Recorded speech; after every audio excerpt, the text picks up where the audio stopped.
నమస్తే రమగారు. నమస్తే జయ. రమగారు, మీరు చాలా ఓల్డ్ స్టోరీస్ కూడా చెప్తూ ఉంటారు నాకు. మీ దగ్గర పేపర్లో ఏదో నాకు నాకు 1950 అని ఒకటి కనిపించింది. ఎప్పటిదండి అసలు 1950డా?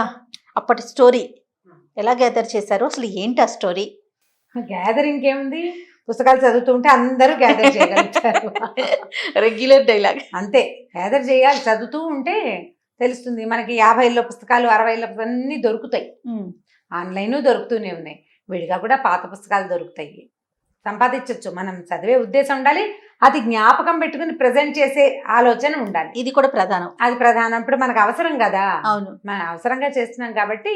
మీరు ఎట్లా రమగారు, నెట్ లో బ్రౌజ్ చేస్తారా లేకుంటే ఎక్కడి నుంచి ఎవరైనా మీకు పంపిస్తూ ఉంటారు? ఎట్లా? నా దగ్గర వెబ్సైట్లు ఉన్నాయి, కొన్ని పుస్తకాలు చాలా ఉన్నాయి.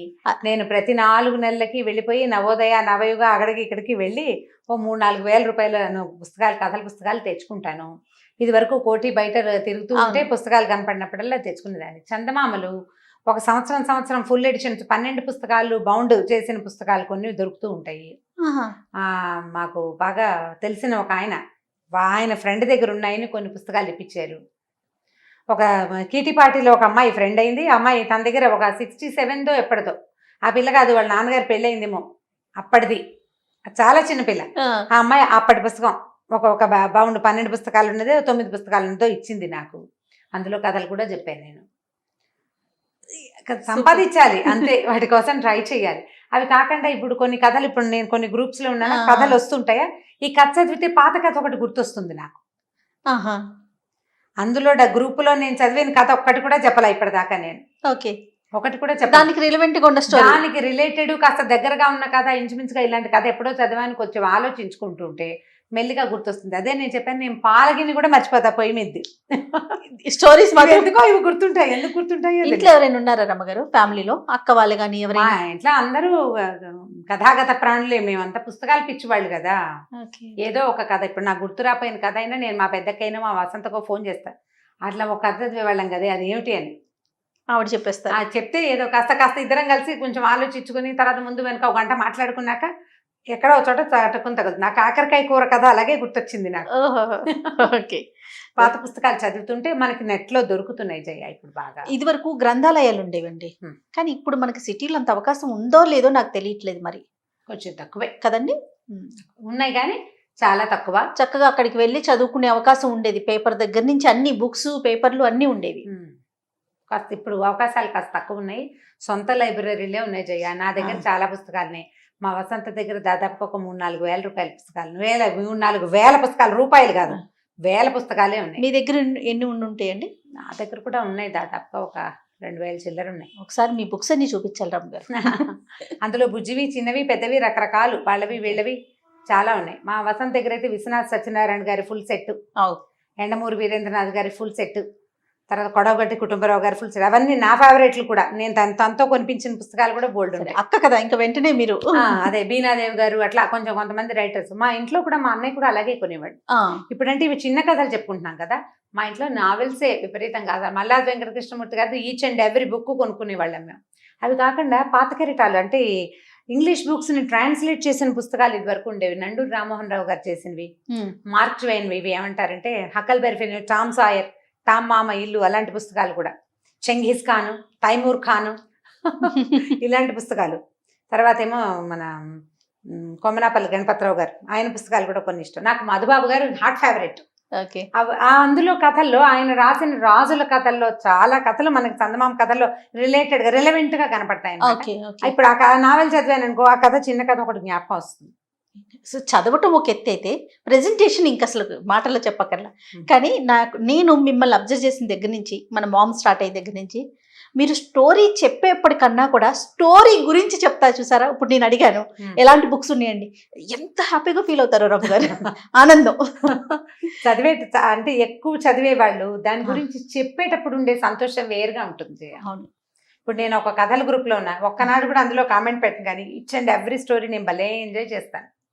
కొత్త రచయితలు చాలా మంది ఉన్నారు. ప్రత్యక్ష పరిచయం లేకపోయినా గ్రూప్ లో చదివేందుకు చాలా మంచి అవకాశం అది. మంచి రైటర్లు, చక్కటి భావాలు, పాతకాలపు భావాలని కొత్తగా ప్రజెంట్ చేయటము. కానీ ప్రతి వాళ్ళకి ఎలా ఉంటుందంటే జయ, అంటే మనకు కూడా జీవితం బొమ్మరిల్లు లాంటి లైఫ్ స్టైల్ కావాలి.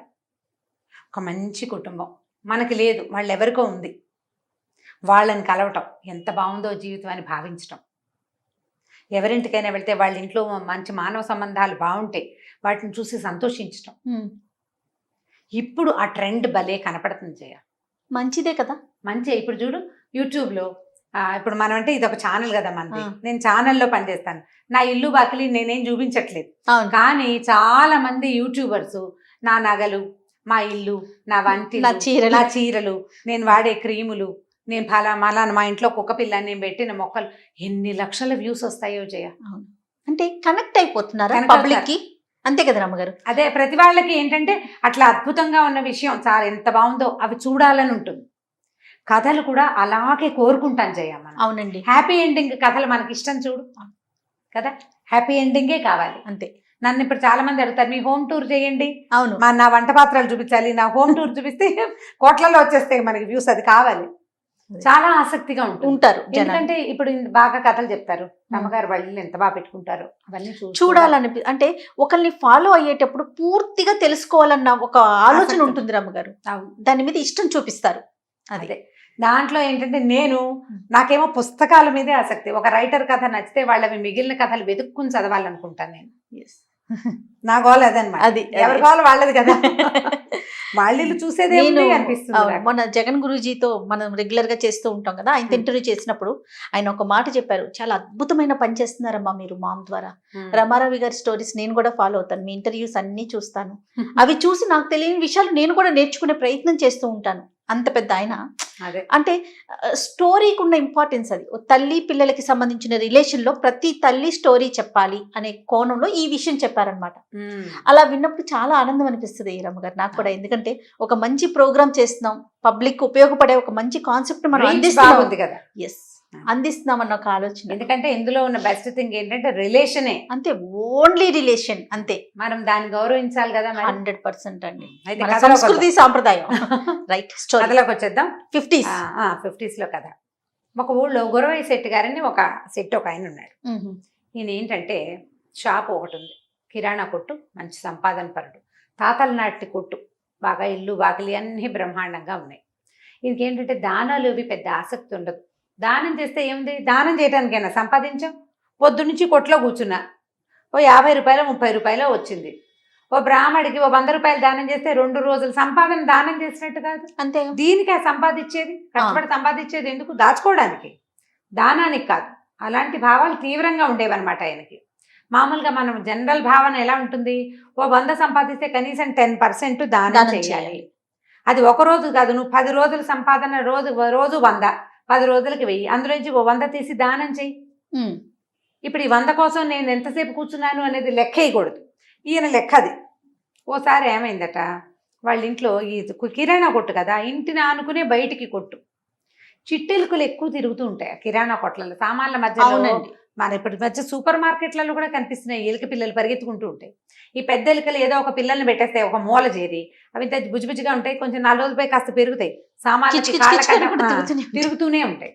ఈ ఇంట్లోకి బాగా చుంచెలుకలు చేరినాయి, ఎలుకలు చేరినాయి. చుంచెలుకంటే మూతి కొంచెం పొడుగ్గా ఉంటుంది, మామూలు ఎలుక కొంచెం పొట్టిగా ఉంటుంది.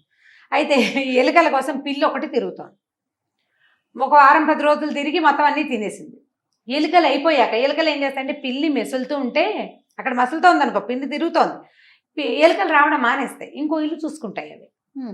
వాటి ప్లాన్ అది. అదే. ఇప్పుడు ఈ పిల్లికి ఎలుకలు అయిపోయాక దానికి తిండేమిటి, ఇల్లు అలవాటైంది, అది ఇంకో చోటికి పోదు, ఇక్కడిక్కడే తిరుగుతుంటుంది. అందుకని అది అదును కోసం చూస్తూ ఉంటుంది. ఈ శెట్టి గారి భార్య ఏం చేసింది, ఆ కాలంలో ఏం చేసేవాళ్ళు అంటే పాలు అవి ఉట్లు మీద పెట్టుకునేవాళ్ళు, ఉట్టి వేళ్లాడుతూ ఉంటుంది, పైన ఎత్తుగా ఉంటుంది, గాలి తగులుతూ ఉంటుంది. కానీ పిల్లికి కుక్కలకి వాటికి అందదు, పిల్లలు కూడా తన్నీరు. ఇప్పట్లాగా మనలాగా అల్మర్లు పాడు ఏముండేవి అప్పట్లో, వేళ్లాడేవి పెట్టుకునేవాళ్ళు. ఉట్లలో రకరకాల పాలు పెరుగు ఒకదాని మీద ఒకటి, నేతికి ఒక ఉట్టి అలా పెట్టేవాళ్ళు. ఈవిడ ఉట్లో పెట్టకుండా గిన్నె కింద పెట్టింది. ఈ పిల్లేమో ఆ పాలల్లో మూతి పెట్టడానికి పాల గిన్నె దగ్గరికి వెళ్ళేసరికి ఈయన ఏం చేశాడు, ఈ కొట్లో దికాణంలో కూర్చుని ఆలోచిస్తున్నాడు. పిల్లి కనపడింది. అమ్మో పాల గిన్నె ముట్టేసుకుంటుంది, ఏమే ఎక్కడ తెచ్చావని పెళ్ళాన్ని తిట్టుతూ చేతిలో వీసిరాయలు ఉంటాయి కదా, తూచే రాళ్ళు, తూనికి రాళ్ళు, ఆ రాయి ఒకటి విసిరాడు దాని మీదకి. విసిరాడు, తగులుతుందని అనుకోలేదు, కానీ తగిలింది, పిల్లి చచ్చింది. గట్టిగా తగిలేసింది పిల్లికి. విసిరాయి అంటే బాగా ఆ, ఉంటుంది కదా బరువు ఉంటుంది మరి. కదా. ఆ తగలటం వేరే మంది పిల్లి ఢామని పడిపోయింది. అంతే సంగతులు. ఓ నిమిషం పోయాక చూశాడు, లేచి వెళ్తే అది లేచాడల అక్కడే పడిపోయింది. అయ్యో తీరొచ్చి చచ్చిపోయింది. ఈయనకి గుండెల్లో రైళ్లు పరిగెత్తేసినాయి. పిల్లిని చంపకూడదు, మహాపాపం. అవునట. పిల్లి చంపిన పాపాన్ని పోగొట్టుకోలేం. ఏం చేయాలి ఇప్పుడు? సరే ఏం చేశాడు, ఎవరినైనా అడగాలి. బయటకు వచ్చాడు. ఈ గుళ్ళో పూజారి ఒక ఆయన పురోహితుడు కనపడ్డాడు. ఏమండి అయ్యగారు బాగున్నారా, ఏదో పలకరించాడు. పిల్లిని చంపితే పాపానికి ఏం పరిహారం అండి శాస్త్రులు గారు అని అడిగాడు. శాస్త్రులు గారు ఏముంది నాయన, పిల్లి ఎంత బరువు ఉందో అంత బరువు బంగారు పిల్లిని చేసిస్తే సరే అన్నాడు. బంగారు పిల్లే? ఓ నాయన, ఈయన పావలా కూడా దానం చేయడు. సరే అది కాదండి, అంత పెట్టుకోలేరండి వాళ్ళు, ఇంకోటి చెప్పండి అన్నాడు. పోనీ బంగారం కాకపోతే వెండి. వెండి మాత్రం ఊరికే వచ్చింది కాదు, అది కూడా కాదండి అని. ఇత్తడి కంచు ఇవి కాదు, ఇంకేదైనా సులువుగా చెప్పండి అంటే ఏముంది నాయన, మరి వాటికి ఏమంటారు, మోయిన్ ఇస్తారు కదా మనకి స్వయం పాకం. ఒక బ్రాహ్మడికి స్వయం పాకం ఇస్తే సరే. అయితే ఈయన అన్నాడు, గురవయ్య గారు అడిగాడు, అదేంటండి బంగారపు పిల్లిని చేయవలసిన దాన్ని స్వయం పాకంతో సరిపోతుందా అంటే, ఏం చేస్తాను నాయన, సూక్ష్మాల్లో మోక్షం. పిల్లిని ఇస్తే ఒక రకం, అన్నం పెడితే ఇది పెడితే ఎలాగా అంటే సరిపోతుంది నాయన. ఇప్పుడు నువ్వు ఇది ఇచ్చావనుకో, ఏది మోయిని ఇస్తావు, స్వయం పాకం ఇస్తావు, ఇస్తే నీ పాపం బ్రాహ్మడికి సంక్రమిస్తుంది. అంటే నాకు అంటే నేనేనండి అని చెప్పాడు. అయితే సరే నువ్వు ఇవ్వు నాకు స్వయం పాకం, నువ్వు నాకు స్వయం పాకం ఇస్తే నీ పాపం నాకు సంక్రమిస్తుంది, నా పాపం నేను జపం చేసుకుని పోగొట్టుకోవాలి. బ్రాహ్మడికి జపం చేసుకుని పాపాన్ని పోగొట్టుకునే అవకాశం పెట్టాడు బ్రహ్మ. అలాగే చేస్తారు. మనం దానాలు ఇస్తామా, ఆ బ్రాహ్మలు సహస్ర గాయత్రి చేయాలి. దానం తీసుకున్న బ్రాహ్మడు ఊరికే పట్టుకెళ్ళి వస్తువులు వాడుకోవటం కాదు. వస్తువులు వాడుకుని 4 రోజులు చతికిలు పెడతాడు. బ్రాహ్మణ్యం నశించిపోతుంది, అతనికి తేజస్సు ఉండదు. అందుకని వాళ్ళు గాయత్రి ఎక్కువ చేసుకుంటారు. దానికి పరిహార జపం చేసుకుని తీరాలి. దానాలు పట్టే వాళ్ళందరూ చేసే పనే చెప్పాడు. చెప్పేసరికల్లా అప్పుడు ఈయన ఆలోచించుకున్నాడు, ఏమేమి ఇవ్వాలి ఇదంటే స్వయం పాకం అంటే ఏమి ఇవ్వాలి. ఓ 2 వీసలు బియ్యం, అక్కడి నుంచి ఓ అంత ఆరవేసాడు చింతపండు, ఓ పావు వీసే మిరపకాయలు, ఓ వీసెడు ఉప్పు, మరి ఓ కూర, తోటకూర, ఓ సొరకాయ ముక్క లేదా ఒక గుమ్మడికాయ, మరి తర్వాత ఇంకా ఈ చింతపండు అవి కాకుండా ఇంకా ఇవ్వాల్సిన తీపి పదార్థం ఒక బెల్లం ముక్క, అంత బెల్లం. ఆలోచించుకున్నాడు. లెక్క పెట్టుకుని, అమ్మో స్వయం పాకానికి కూడా ₹1/2 లేనిదే ఈ పని అవ్వదు. ₹1/2 ఖర్చు ఊరికే వచ్చిందా? ₹1/2. అరే ఆలోచించుకున్నాడు, గుటకలు మింగేశాడు. ఏమన్నాడు, అయితే పూజారి గారు నేను అది పట్టుకొచ్చి ఇస్తా, ఈ లోపల మీరు జపం మొదలెట్టండి. ఈయనేమనుకున్నాడు, సరే దానం తీసుకోవడానికి పరిహార జపం చేసుకోవాలి, సరే జపం చేస్తానన్నాడు. ఇంటికి వెళ్ళిపోయాడు గురవయ్య గారు. ఈయనేమో కాలు చేతులు కడుక్కుని జపం మొదలు పెట్టుకున్నాడు. చీకటి పడే వేళకి మళ్ళీ గురవయ్య వచ్చాడు. ఆయన ఏదో తెస్తాడని ఈయన ఊహిస్తున్నాడు. దక్షిణ కూడా పెడతాడు కదా, పావలా 10 పైసలు అయినాను. ఏమండి శాస్త్రులు గారు జపం అయింది అన్నాడు. అయిపోయింది నాయన అంటే, నా పాపం మీకు వచ్చినట్టే కదా అన్నాడు. నీ పాపం నాకు వచ్చింది, దానికి పరిహారం కూడా చేసుకున్నానంటే, సరేలేండి మంచిది, శుభం, వెళ్ళొస్తానండి అన్నాడు. అనేసరికల్లా ఈయన అడిగా, అదేమిటి మరి ఇది బాబు స్వయం పాకం ఇవ్వాలి కదా. ఎందుకండి, మీరు ఎలాగో జపం చేసి పోగొట్టేసుకున్నారు, నా పాపం పోయింది. నేను మీకు అందించాల్సిన పాపానికి పరిహార జపం అయిపోయాక ఇంకా నేను మీకు ఇంకోటి ఇవ్వటం ఎందుకు, వెళ్ళొస్తాను.